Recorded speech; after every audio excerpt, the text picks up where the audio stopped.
Hey peeps, Lisa Joe, your Central Oiker. How you doing? Today we're going to talk about Hashimoto's. Whoop whoop. Hashimoto's life. I got an actual download below if you'd like to check that out. Freebie PDF. Today's question or statement, however you want to look at it. It's what's everybody doing about their anxiety, depression, thyroid Hashimoto's can cause terrible with anxiety and also mood. Okay, so true statement. I assume since you were here in this little group, you were fairly new diagnosed with Hashimoto's and you are starting connecting the dots. You're starting to connect different dots and you may have already figured out that your depression, actually, let me back up. While I was trying to find out what was wrong with me, right, before I was diagnosed with Hashimoto's, my doctor diagnosed me with depression.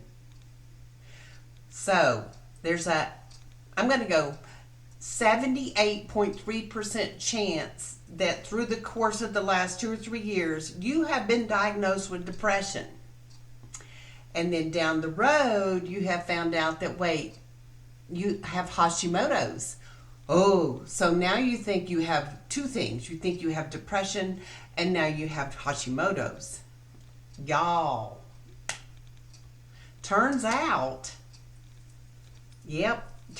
those two are pretty much intertwined. I'm not sure why it is taking the doctor so long to diagnose us with Hashimoto's. I don't understand why that's like the last thing they check for. However, but they're very quick to diagnose us with depression and anxiety and put us on medication. Okay, so I go to a doctor now and he is actually online. He's awesome. I will be putting his name below so that I've got a thing I'll say if you want reference to, I can get you a reference to my doctor. He has been amazing. I have had Hashimoto's for over 37 years, being diagnosed with Hashimoto's for 37 years, and about 40 years ago, I was diagnosed with depression. So I was on an antidepressant for the most of my adult life, okay? Because my depression, everybody's depression shows up differently. Depression is one of those umbrella things that it can affect everybody different ways, and yet it's called depression. Okay, which is not fair. I don't think that's fair. I think each little thing should have their own little label, right? My big part of mine, whenever I'm really bad sunk into depression, is I would wake up every morning wishing there was a way that I would not be there that day. Meaning, please let a plane fall out of the sky and hit me on the head and I drop dead right there on the spot. Oh, that's so sad. I never ever had suicidal tendencies. People do, and I understand that. Mine was always just hoping something would magically happen because I didn't want to hurt my family.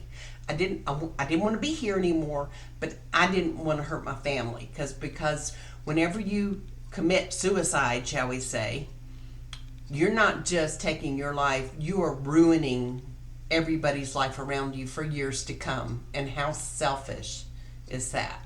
My 2 cents. However, that's how my depression showed up, as I would wake up so unhappy for no reason. It wasn't like I had all these terrible things going on in my life. Well, it turns out, here's the kicker. 2 years ago, I found my new doctor, right? And the first thing that he wanted to do in treating my Hashimoto's, and we are trying to cure my Hashimoto's, by the way. It's all through the gut. It's all gut work, is to take me off my antidepressants. And y'all, I have been on them for years, Prozac. I never had any issues with them. I felt they did wonderful things. My husband says you were just a flat person, but they were, he did not tell me to get off of them, but he did not see how they were helping me. And I felt like they were helping me because I wouldn't wake up every day wishing I was not here, right? So Fast forward to 2 years ago, and my doctor wanted to take me. I've been on and off of them because the stigma of antidepressants is real. So I had taken myself off. I had lived miserably. I had went to counseling for 2 or 3 years in a row, and after 3 months, the lady would say, "Would you consider going back on your antidepressants for a while?" Right? So even though the therapy and all the things, it was still not enough. So I ended up going back on them. First thing the doctor wanted to do was take me off my antidepressants. Y'all, that was the hardest thing I have as yet to personally, for my own little body, live through. There is such a detox situation that goes on, even though mine was Prozac. Mine was not one of the heavy duty SSIs, none of that stuff. This was just Prozac. And it was, I was constantly texting my doctor saying, "This is not working. This is not," he said, "Stick with it, hang in there, you got this, hang in there." And he gave me an essential oil. Lisa Joe, your essential oil girl. He gave me an essential oil that got me through that period. And I had tried several different essential oils, and he made sure I had this essential oil. It's expensive. And I started using, it's actually Melissa. And it's not really a smelly good oil, but the oils are not about the smell. The oils are about the power. And I was able to finally get off my antidepressant. I have been off my antidepressant for 2 years. What the connection is the depression and the Hashimoto's both are coming from the issues with our guts. They are finding out that 99.8% of our diseases are because of our guts. Why is that? Because we don't get enough nutrients in our food, and guilty, eat like crap. Even the stuff we know, like pizza. Oh my God, don't eat pizza. It's like, do I eat pizza? Yeah. You know? So it's just a lifestyle, it's who we are, but it has really messed up our guts, and it's causing all these other things to happen to our body. Y'all. So the question was, what's everybody doing about their anxiety and depression with Hashimoto's? And I'm here to tell you, start with your gut. Start with your gut. Once we get our gut in order, things start to fall into place. My thyroid numbers are perfect now.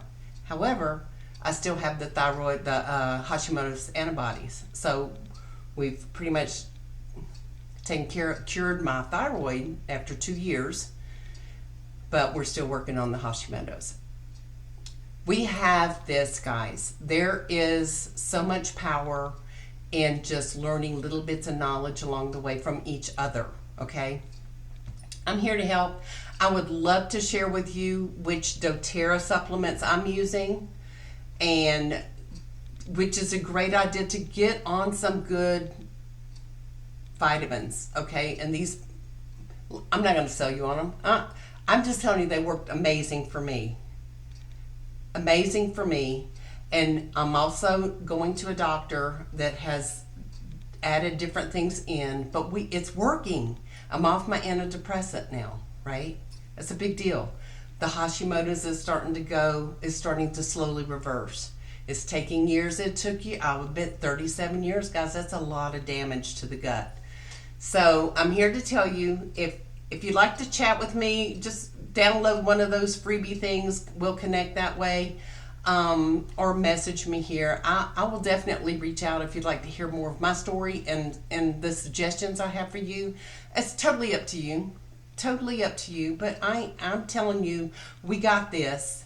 Try not to, like I did, try not to get started on all these different medications that the doctors put us on. Because whenever you're ready to start trying to cure your Hashimoto's, which means we're working on the gut to help heal the gut, it's very hard to go off all these prescription medications. The doctors mean well, but they don't understand. They don't know how. There's no cure, right? There's no magic pill.